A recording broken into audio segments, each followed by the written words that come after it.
I did quite the damage, didn't I? Hello, my beautiful darlings. Welcome back to my channel. If you're new here, my name is Andres. And if you're hooked on books and stitches, then you have come to the right place.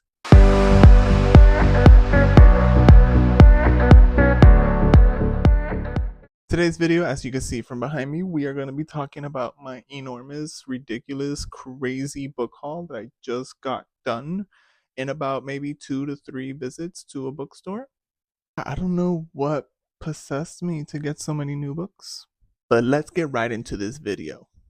All right, y'all. So we have 13 books. Yes, we have 13 books that we will be discussing about today.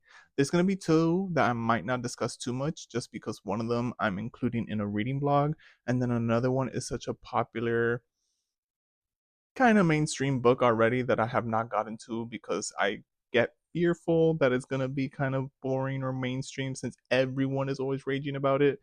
But I've been proven wrong before, and you will see that in the reading blog. So stay tuned for that one. The first book that I'm going to talk about is Done and Dusted by Lyla Sage. This book was actually gifted to me as a birthday gift by my sister-in-law. Let's talk synopsis. For the first time in her life, Clementine Emmy, writer, has no idea what she's doing. She's accomplished everything on her to-do list. She left her small hometown of Meadowlark, Wyoming, went to college, and made a career for herself by doing her favorite thing, riding horses. But after an accident makes it impossible for her to get back into the saddle, she has no choice but to return to the hometown she always wanted to escape. Luke Brooks is a Meadowlark's most notorious bad boy, bar owner, and bachelor. He's also the unofficial 5th member of the Ryder family. As Emmy's older brother's best friend, Luke spent most of his childhood antagonizing her. It's been years since he's seen her, but when she walks into his bar and back into his life, he can't take his eyes off her. Against his better judgment, he wants to do a whole lot more than just look at her. Emmy's got too much on her mind to think about romance, and Luke knows he should stay away from his best friend's younger sister. But what if Luke is just what Emmy needs to get her spark back? Or will they both go up in flames? This is actually part of a series, if you don't know, the Rebel Blue Ranch series. And this is book 1, obviously. I've seen so many book girlies, bookstagrammers, book talkers always talking about this book, and I've been eyeing it for a really long time. I just get kind of nervous when it comes to these mainstream titles that it might not be what I'm expecting just because everyone is like on the same mindset, and I feel like I have such a different type of taste when it comes to books. Like I don't have a set genre that I'm always reading. I go from romance to horror to mystery thriller to contemporary fiction to historical fiction back to romance. Like I'm always going back and forth with my genres because I don't like to get too stuck in the same genre reading the same thing over and over because I feel like it gets repetitive to a certain extent. So that's why I've been fearful about going into this series. But like I said, I've been proven wrong with another series that I recently just started. So I'm super excited to actually dabble into this series and get lost into the Rebel Blue Ranch series world. So super excited for that one. The second book that I have for you guys here today is Wild Love by Elsie Silver. So I'm not going to go too much into this one because I know that this is another one of those super popular mainstream books. And also, this is the series that I'm doing a reading blog about, so stay tuned for that one. As a preface to that blog, Ford Grant is daddy. The third book that I have here for you guys is Shatter Me by Tahereh Mafi. I might have butchered that name. I'm so sorry. No one knows why Juliet's touch is fatal, but the reestablishment has plans for her, plans to use her as a weapon. But Juliet has plans of her own. After a lifetime without freedom, she's finally discovering a strength to fight back for the very first time, and to find a future with the one boy she thought she'd lost forever. In the electrifying first book in the Shatter Me series, Tahereh Mafi presents a riveting dystopian world, a thrilling superhero story, and an unforgettable heroine. I'm so excited for this series. I know that there's like a bunch of books in the series, and I think one recently just came out. But this book has been so highly recommended by so many people to me, like outside of the book girlies. So many other of my friends have told me like, oh my god, I've read the series, you're gonna be obsessed with it, I just know you are. This one was actually gifted to me also by my sister-in-law because she had a duplicate, I believe she said. So she was like, I'm not going to have two of the same book, so might as well just give it to you because I know that you're a book girly too. Gabby, if you're watching this, thank you. The fourth book that I have for you guys is another book that my sister-in-law also gifted to me. This one was also another duplicate that she had in her library that she decided to just give to me, and that is Shadow and Bone by Leigh Bardugo, another name that I may have butchered. I'm so sorry. Soldier, Summoner, Saint. Orphaned and expendable, Alina Starkov is a soldier who knows she may not survive her first trek across the Shadowfold. A swath of unnatural darkness crawling with monsters, but when her regiment is attacked, Alina unlashes dormant magic not even she knew she possessed.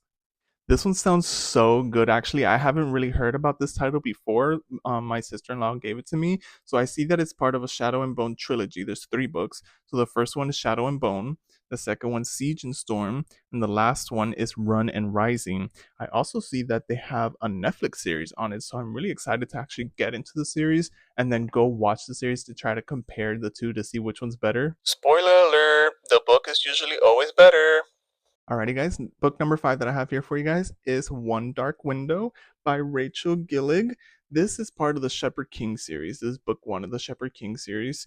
It's a duology, if I'm not wrong. I guess I'll find out when I finish the duology if there should be more books coming out, or if not, we'll see. But currently, right now, I know there's for sure 2 books out, which is One Dark Window and 2 Twisted Crowns. Elspeth Spindle.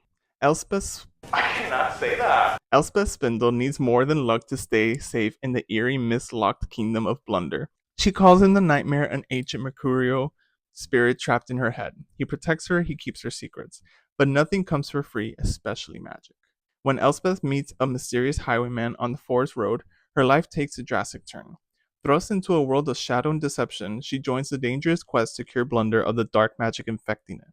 Except the highwayman just so happens to be the king's own nephew, captain of the most dangerous men in Blunder and guilty of high treason. A maiden must unleash the monster within to save her kingdom in this dark, lush, gothic fantasy debut.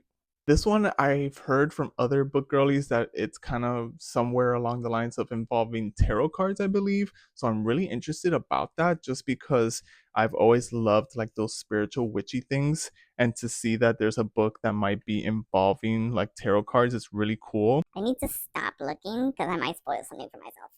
Now we're going to transition into books I actually purchased from Books A Million or from my local indie bookstore.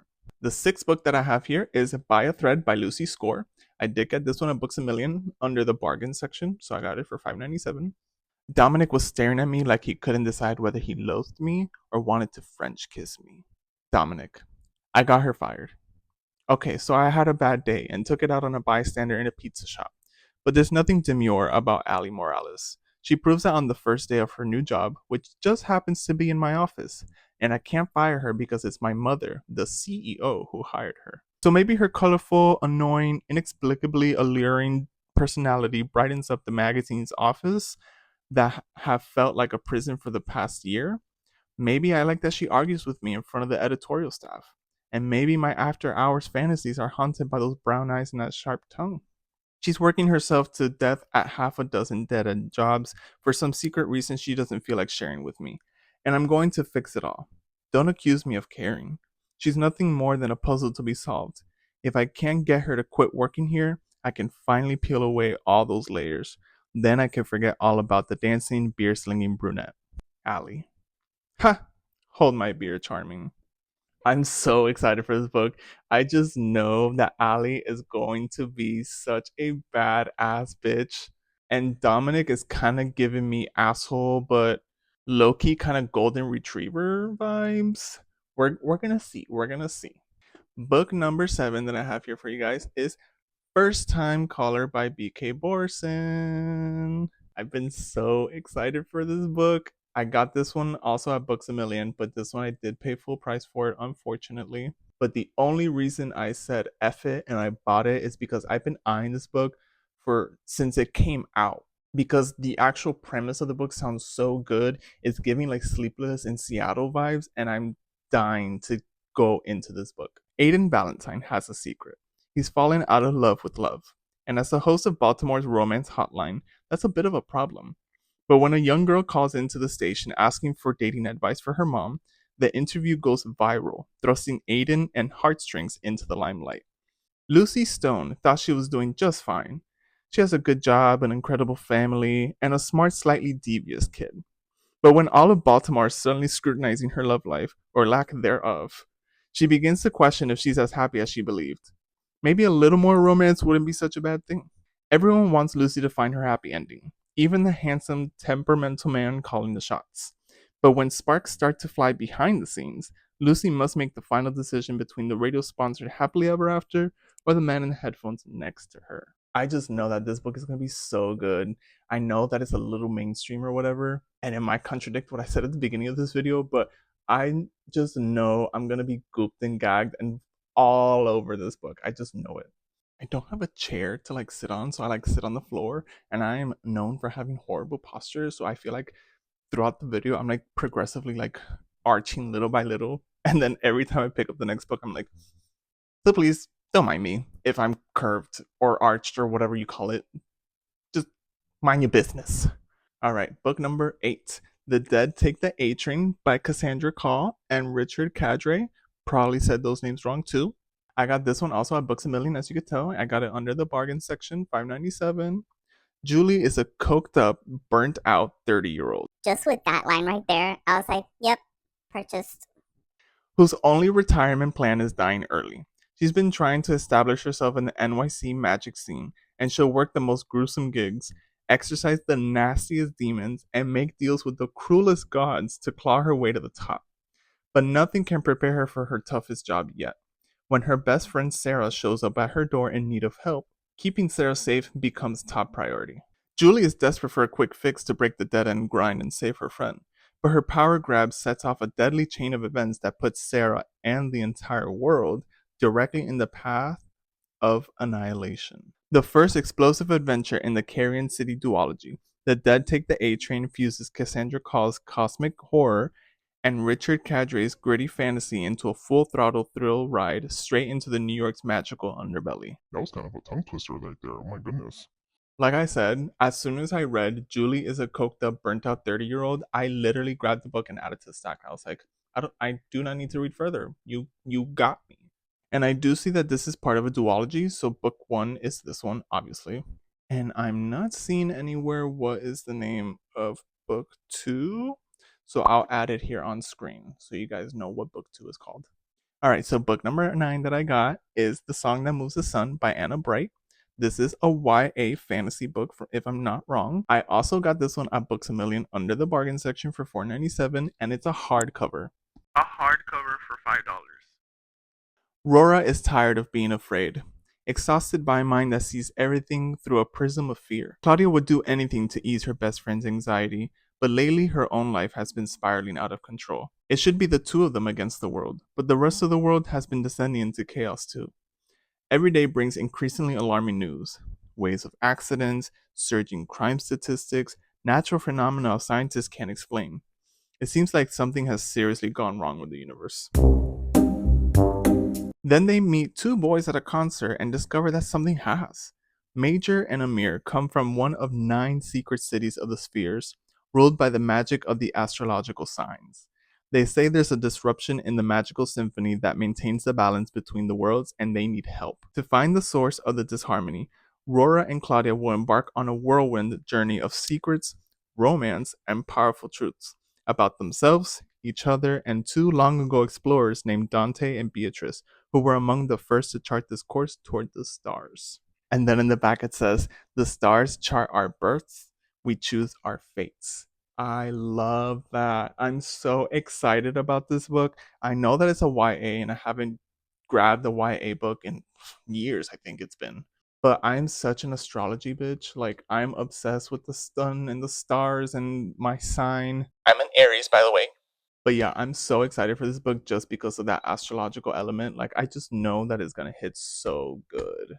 The 10th and last book that I got from Books A Million under the bargain section is May the Best Man Win by Z.R. Ellor. This is also another YA, which I'm really shocked that I picked up, but the premise of the book sounded so good. Jeremy Harkis, cheer captain and student body president, won't let coming out as a transgender boy ruin his senior year. Instead of bowing to the bigots and outdated school administration, Jeremy decides to make some noise. And how better than by challenging his all-star ex-boyfriend Lucas for the title of Homecoming King? Lucas Rivers, football star and head of the homecoming committee, is just trying to find order in his life after his older brother's funeral and the loss of his long-term girlfriend, who turned out to be a boy. But when Jeremy threatens to break his heart and steal the crown, Lucas kickstarts a plot to sabotage Jeremy's campaign. When both boys take their rivalry too far, they jeopardize the entire dance. To save homecoming, they'll have to face the hurt they're both hiding and the lingering butterflies they can't deny. Girly pops. I just feel like this book is going to be so good, especially that there's transgender representation. I feel like there's not a lot of that nowadays in books, so I'm super excited to get into this one too. These last three I did purchase from a local indie store close to me in my hometown here in Florida. So the 11th book I got is The Wedding Date by Jasmine Guillory. Probably said that name wrong too. Agreeing to go to a wedding with a guy she gets stuck with in an elevator is something Alexa Monroe wouldn't normally do. She's definitely not the spontaneous type, but there's something about Drew Nichols that's too hard to resist. Drew has never found it hard to meet women or to know just when to leave them. But now, on the eve of his ex's wedding festivities, he's minus a +1, until a power outage strands him with the perfect candidate for a fake girlfriend. From the best man's toast to the bouquet toss, Alexa and Drew have more fun than they ever thought possible.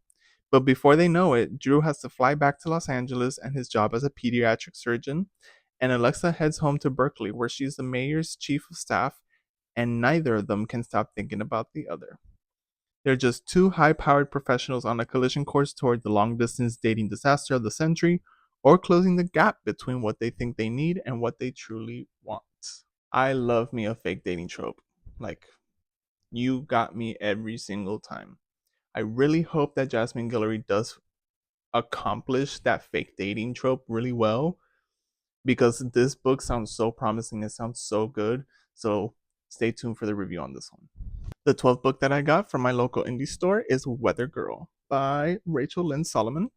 The biggest thing that caught my attention about this book is weather, just because I went to college and I studied environmental sciences and meteorology. So I was like, oh my God, I've never seen a book, like a romance book, based around like a meteorologist. So let me take a look. Let me read the blurb.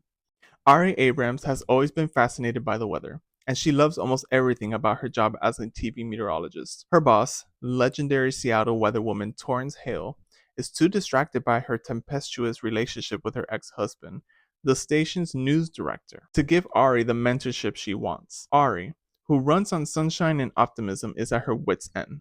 The only person who seems to understand how she feels is sweet but reserved sports reporter Russell Berenger. In the aftermath of a disastrous holiday party, Ari and Russell decide to team up to solve their bosses' relationship issues. Between secret gifts and double dates, they start nudging their bosses back together. But their well-meaning meddling backfires when the real chemistry builds between Ari and Russell. Working closely with Russell means allowing him to get to know parts of herself that Ari keeps hidden from everyone. Will he be able to embrace her dark clouds as well as her clear skies? This book sounds so cute. Like, I just know that this is going to be the cutest little love story. And the fact that it also has that aspect of meteorology and weather that I have such a passion for, I'm so excited to read this book. It actually has in the front a quote, like a review from the author of the previous book that I just talked about, Jasmine Guillory. Cozy, comforting, and thought-provoking. We shall see, Miss Rachel Lynn Solomon. All right, and book 13 is Book Lovers by Emily Henry.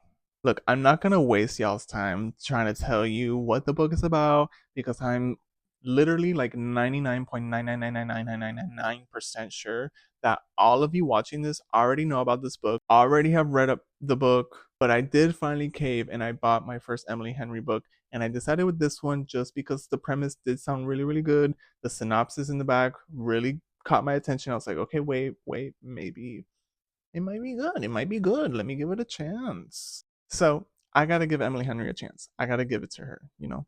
So there you have it, guys. Those are the 13 books that I just recently purchased. This crazy amount of books. I don't know what's gotten into me, but I've become obsessed.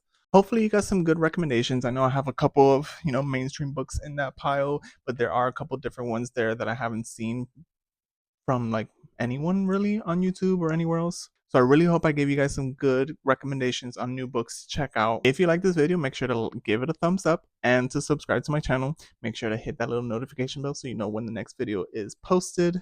Of course, you could follow me as well on all of my socials. I have Instagram, TikTok, and I also have Goodreads and Fable, so make sure to check me out on all of those. And I will see you in the next one. Let's get hooked, y'all.